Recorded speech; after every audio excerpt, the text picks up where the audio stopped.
So, this is Chapter 12, Young Adulthood, the physical and cognitive development of this stage of development.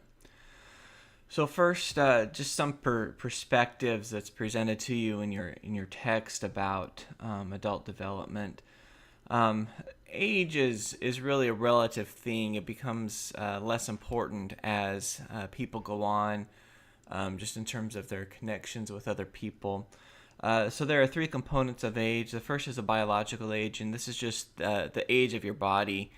It's going to depend on things like physical health, diet, as well as any illnesses or diseases that an individual might have, and just how well they take care of themselves. Some people might only be 20, but their bodies may look 40 or 50, and vice versa. Somebody might be 30 years old and still have the health of an 18-year-old. So that's the biological age. The social age is basically how a person relates to other people. Sometimes people when they're young prefer to interact with people that are older than them. And that's not necessarily a bad thing. It can definitely be good because as you get older, you have more experiences and you're able to share that. And then psychological age is just kind of the mental age of how you feel. Just as an example, the oldest person I met was about 92 or so when I met her, and she acted like she was in her late 20s, early 30s, and that's how she felt. Even though the doctors took away her driver's license, that didn't stop her from driving around. And I actually rode in the car with her one time, and this was in upstate New York. She was just swerving in and out of traffic, cussing the slow drivers like anybody else would. And I asked her what her secret was, and she says, you're as young as you think you are. And so for her, maintaining that mental age of being in her 20s and 30s was really key to helping her stay very young, both physically as well as psychologically. And so really all three of these components are pretty important when considering what is age exactly. So typically, rather than just kind of going from your birthdays, maybe some of you are getting to this point already, the birthdays matter less, and it's more about how you're feeling from all of these different perspectives. So a person's strength and stamina peaks in the 20s and 30s, and then it starts to decline at that point. So it really happens somewhere in there, and it's going to differ from person to person. So up to that point, you're continually getting stronger, more healthy, and then somewhere in there, things start to decline. I think that's pretty well known, particularly as we look at things like athletes, start to retire in their late 30s, early 40s, depending on the sport that they're playing, just because that stamina and strength does tend to start to decrease, starting in the 40s. And so really you look at a lot of your athletes, and it's in college or post college where they really start to hit the top of their game. So physical fitness is really important, obviously at any age, but particularly when you start entering young adulthood and into middle adulthood and beyond. Physical fitness is going to be really important. I do enjoy running. A few years ago, I was running a 5K, and I'm not like the fastest athlete. I just enjoy the feeling of running. I enjoy the races just because of the cultural and social context that exist within those races. And so I was running this 5K, and as I was chugging along as fast as I could, I felt this brush of air come from behind me, and this old guy cut in front of me. Probably had to be in about his late 50s, early 60s, and his shirt on the back of it said, "You just got passed by a blind guy." and behind him a woman was running to kind of help guide and steer him. But I just got lapped by this gentleman who's clearly much older than I was, and who also was blind. And he just was doing a great job, but had been running for a very long time. So if you start early maintaining your physical fitness, it's something that you can definitely carry on. Again, it's going to depend a little bit on your biology and genetics, but generally speaking, it is something that you can carry on throughout the rest of your life, and something that's going to do you, do all of us good to be able to maintain that later on. So just a little bit here about sex and sexuality. So fertility really starts to peak in the mid to late 20s, and then starts to decline again in the 40s towards the end of young adulthood. And again, that's going to depend on obviously a lot of individual factors as well. But typically speaking, that's where things tend to peak for people. So here's a list of some sexual attitudes and behaviors. I believe this came from a survey of different people within the young adulthood age range. So as you can see here, the majority of adults in the U.S. are monogamous, and it's split evenly. A third have sex 2 times a week, a third several times per month, and a third a few times per year. So really what that's saying is any type of sexual frequency is normal, because you're going to fall into 33% no matter what they're engaged in. The important thing is that both people are really satisfied with their sexuality and their sex life. Married couples have more sex, more likely to orgasm. Probably a lot of that is just because with married, and that would imply monogamy, couples are going to feel more comfortable with each other, and so they're going to allow themselves to be more vulnerable. Also with married couples, there's also kind of a convenience sake that you're not only your marriage partner but your sex partner is more available, which is probably explains more of the increase in sex amongst married couples. Really, ethnic groups and sexual frequency, there's not a lot of variation between those groups. Use of condoms has increased, which is good to help reduce the spread of STDs, although not completely prevented, as we know. Vaginal intercourse is the most common type of intercourse, obviously amongst heterosexual couples. But other sexual practices are still pretty widespread, and again, that's going to depend on the couple and their preferences and their views on their own sexuality. Masturbation is common throughout the lifespan. Oral sex is common. Anal sex is less common, but more than 20% of men and women have engaged in that type of sexuality. And most sexual encounters involve orgasm, so 85% of men and 64% of women. So that's just kind of a snapshot of where we are in terms of sexual attitudes and behaviors amongst the adult population.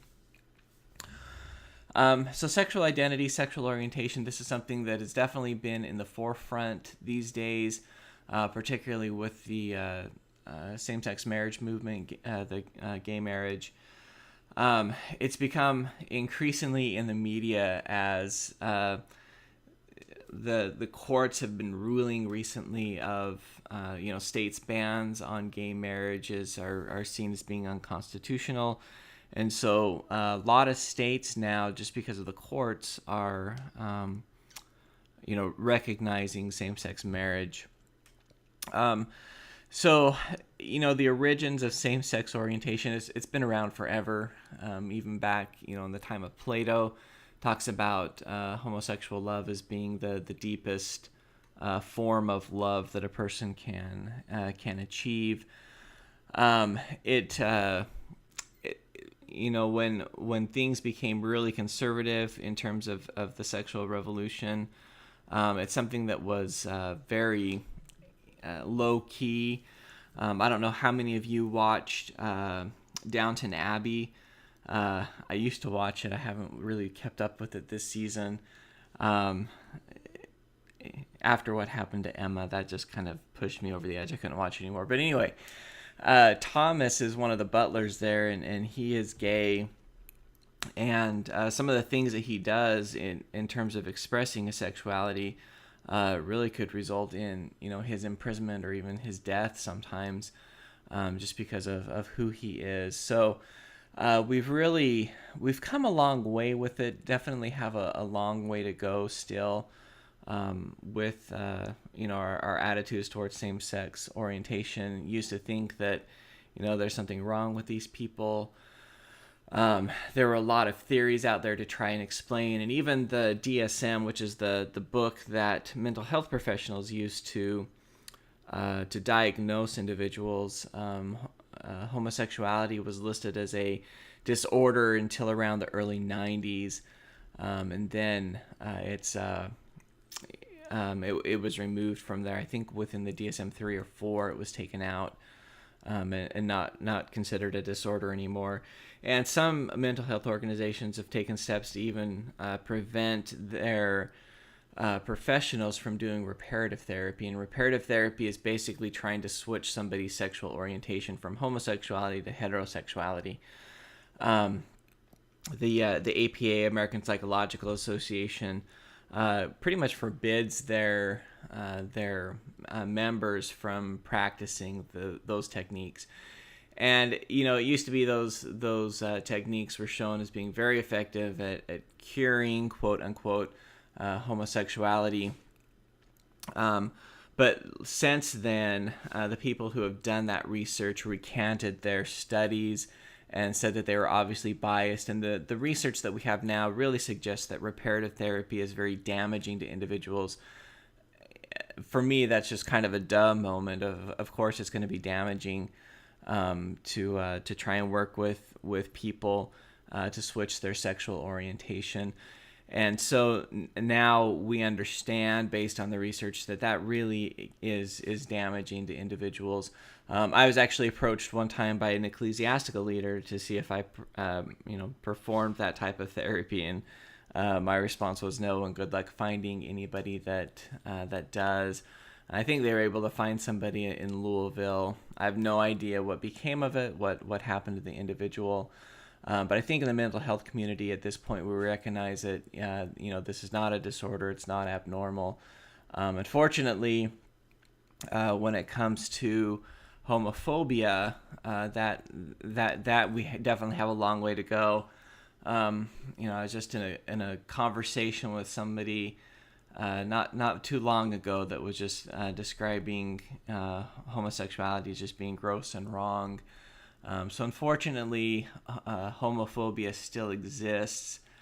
You can see all the protests and stuff around the same-sex marriage things, where people just think it's disgusting and abomination. And I've even heard it say that this is like the downfall of society.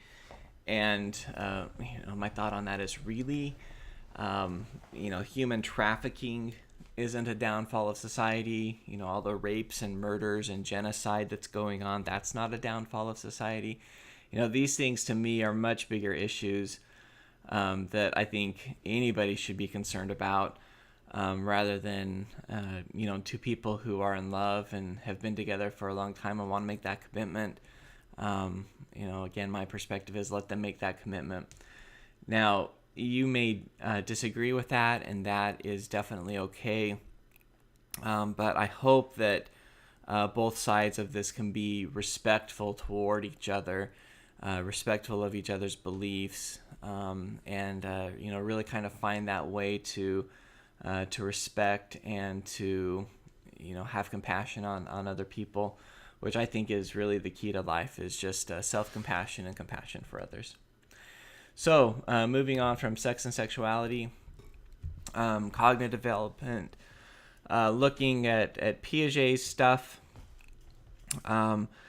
So we talked about with kids, and even to an extent with teenagers, there's kind of an even either or perspective. The world is seen in black and white, not a lot of gray or middle ground.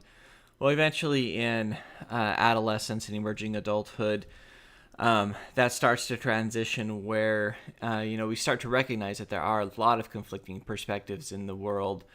And, we're comfortable with that to an extent. I think, if we look in our society today, there's a lot of violence that takes place because of these conflicting perspectives. But for the most part, hopefully we're able to see that, there are conflicting perspectives. And just because I believe in one thing doesn't mean that you have to believe in it as well. And that you have every right to, to believe that. And then along with that, or maybe even beyond it to some extent, during young adulthood, you start recognizing that you have convictions and that you're okay with those. And they're based on your own set of morals and values. And then post-formal thought, again from Piaget, you're able to kind of think beyond the box. And a lot of this comes from the ability to think abstractly now. We've had good practice with it when we were adolescents, and now in young adulthood. Hopefully we're able to kind of think beyond the box abstractly and creatively as we're using our problem-solving skills. Now, we really hear a lot about the IQ and, our intelligence. And, as we've talked about, there's a lot of controversy within those in terms of what is intelligence. The one thing that has been demonstrated that, emotional intelligence, which not a lot of people have heard of, is actually more predictive of lifetime success than, your intellectual intelligence is. Your emotional intelligence contains these 4 points. So developing emotional self-awareness. This is being able to be aware of your own feelings. What are you experiencing right now? What are your feelings? And being able to separate those a lot from action. So there's not a lot of reaction. So if somebody makes us angry, rather than reacting, we can recognize that anger and, hopefully express it appropriately. Rather than just kind of having that gut reaction. So that's part of the developing emotional awareness as well as managing emotions. So it's not necessarily by managing emotions. It's not controlling or suppressing the emotion, but it's being able to express it appropriately according to the context. So again, we've here. Frequently all the time of road rage, and somebody does something that ticks somebody else off, and so they try and get back at them in one way or another. I think all of us have probably been guilty of that at some point, but hopefully we're able to work through it and work towards being able to manage those emotions. Reading emotions actually kind of goes along with empathy to quite an extent. Being able to understand the emotional response of as others, and I would say also to be able to empathize and validate those as well. I will post another short video by Brene Brown, who talked about the power of empathy and shame and guilt. That somebody put together kind of a cute little cartoon. It went around Facebook, a few months ago. So, just being able to understand the emotions of others, and then that kind of falls into that last point, handling relationships, solving relationships problems effectively, and a lot of that really comes from being able to validate the people that are in your relationships. Now, obviously, if in careers. Having this level of emotional intelligence, hopefully you can kind of see the implications of it, that it's really going to benefit people. The more emotionally intelligent they are, the better they're going to do within their careers. And in fact, we know that in many, many cases, People that have high levels of emotional intelligence may not have done that well in school, but they can do very well within their career, just because they're able to, be aware of their own emotions and emotions of other people and know how to handle it in appropriate ways. So emotional intelligence is an important thing to develop. Okay, so I have no idea how to pronounce this guy's name, but these are his stages of adult thinking. Um, Acquisition, gaining knowledge, concrete operations. So this is early on. Probably most of you now are in that stage where you're in college. You're learning about your career, or taking classes that hopefully contribute to your level of knowledge. Achieving is using those intellectual abilities and things that you've learned to pursue a career as well as a lifestyle. At some point, maybe it's already happened for you, you recognize that we have some contribution to society to make, that we have a desire to give back. And so, this might come through way of volunteering. Maybe our career is designed, to help solve the problems of other people. You might volunteer PTA, local organizations, those sorts of things. Executive, start to combine the things that you've learned, the things that you understand, as well as your social responsibilities. And then reorganization is when starting to take time from work and put them into other activities to find meaning.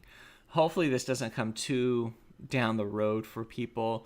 I think this would include things like, spending time with your family, with your friends, with your social groups, as well as volunteering in organizations that really have meaning for you. That community service again. Reintegrating, then making sense of life, exploring questions of purpose.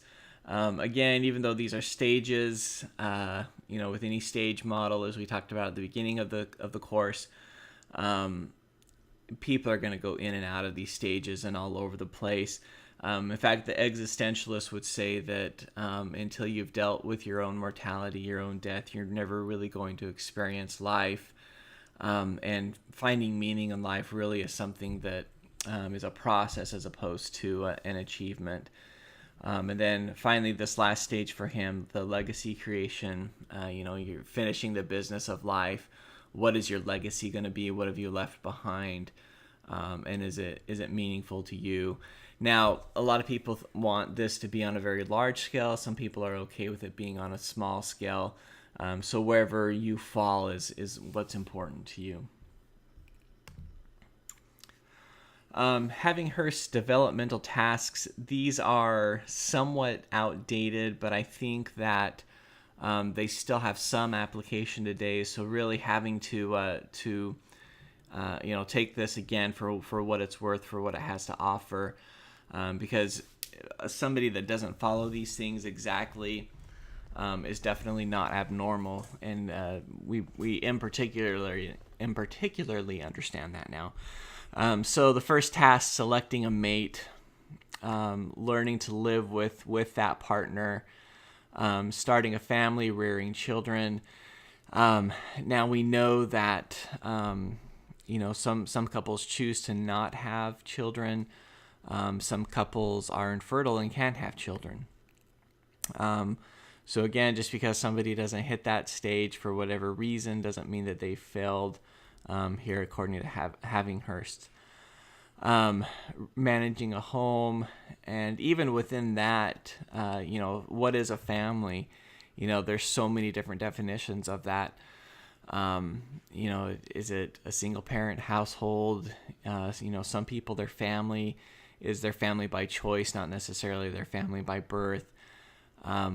We know all of these, different constellations of families are okay and can produce well-adjusted individuals. And so, again, you got to kind of take this for what it's worth. I think the overall perspective is that within this time frame, We do make connections with other people, and even if couples choose to be, to not have children, a lot of times these couples are still very involved with nieces and nephews, as well as other places where children are present, and so they still take part of that in order to kind of pass down to the next generation the things that they've learned and their ideas and skills. Getting started in an occupation, taking on civic responsibilities. So if you think back to the model that we just looked at, recognizing that we can make a contribution to our culture, to our society, and doing that in ways that we think are appropriate.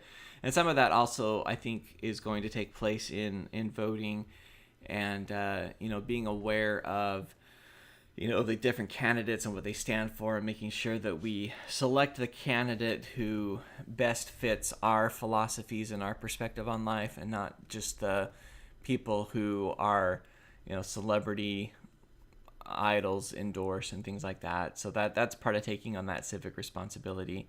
And then finding a social group that we belong in, that we feel like we belong, not necessarily that we have to fit in, but one that we feel like we belong to. So Erickson's perspective during this time frame, intimacy versus isolation, basically what I just was talking about. His goal or task in this time frame is to develop connections with other people. The opposite of that, where we would fail in this area of development, is we would be isolated from other people. So we're feeling pretty alone and lonely.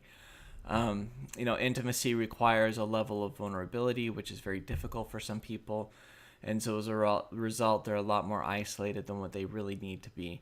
And so those are the two dialectical tensions that Erickson presents as being important. Now, some of this is going to be based on the foundation that's laid in earlier developmental layers. If we figure out that we are of value, that we are worthy of other people, we're more likely to have those real intimate connections with others. If we learn early on that we're not worthy of other people, then that's going to lead a lot toward that isolation. So this isn't just one of those isolated developmental stages. Like everything else, it's a building a framework.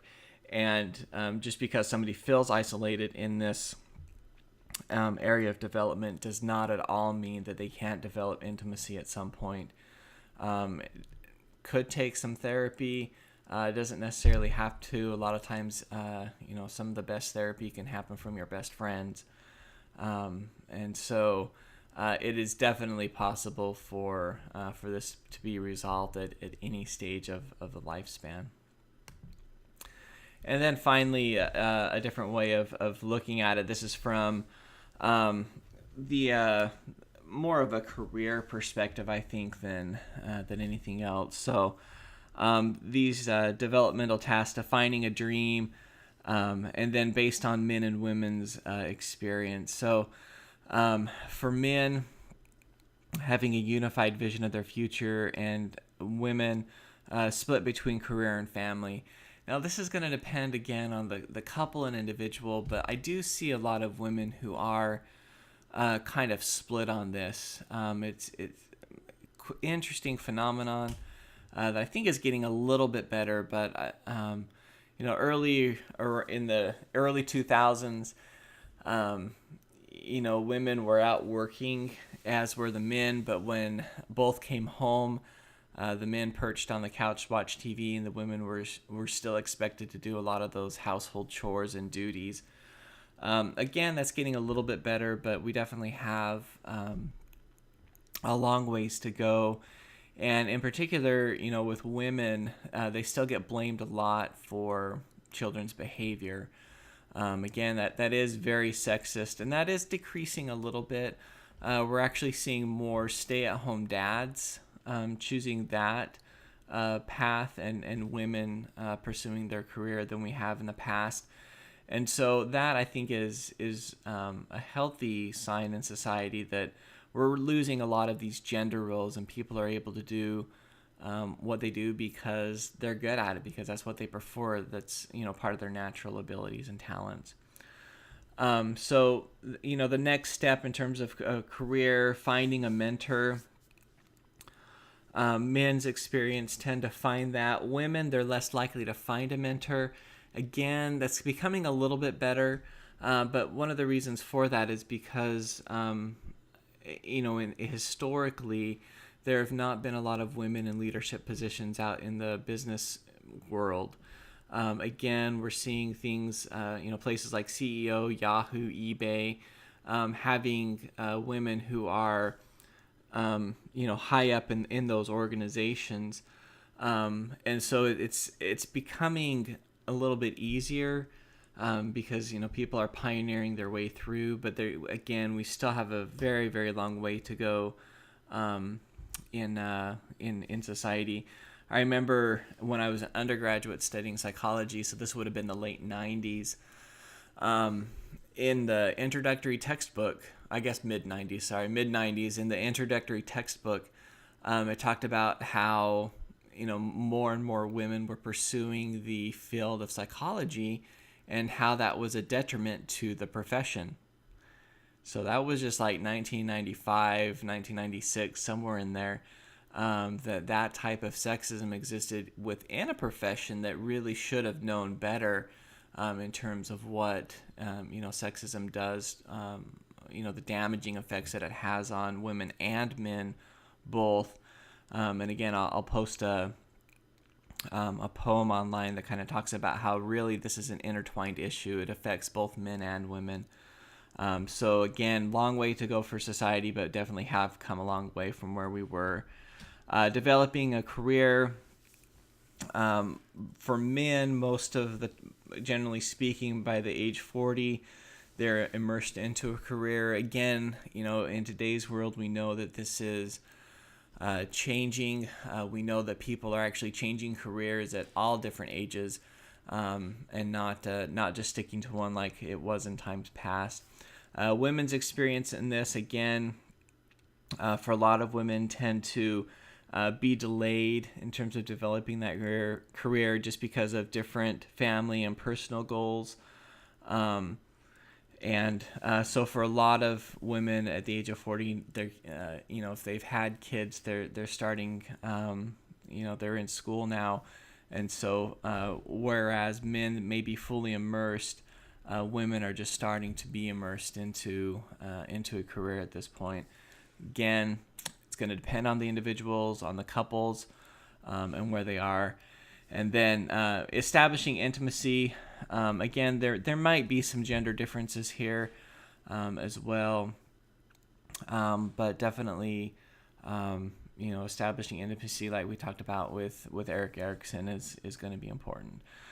So that concludes this chapter, and we'll pick up with the next one.